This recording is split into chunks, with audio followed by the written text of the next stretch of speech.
If you're experiencing login failures in FIFA 24, this guide will help you troubleshoot and resolve the issue. Follow these steps to get back into the game smoothly.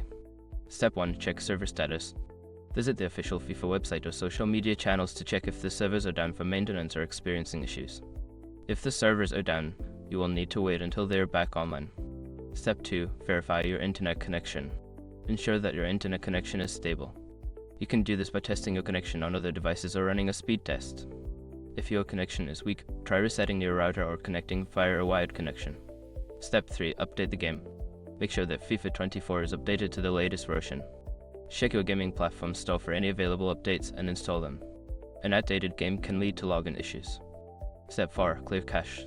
For console users, clearing the cache can help resolve login problems. Power off your console, unplug it for a few minutes, then plug it back in and restart. For PC users, you can clear the cache by navigating to the game files and deleting temporary files. Step 5. Reset your password. If you still cannot log in, consider resetting your account password.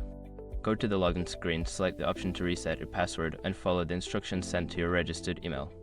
By following these steps, you should be able to resolve your login issues in FIFA 24.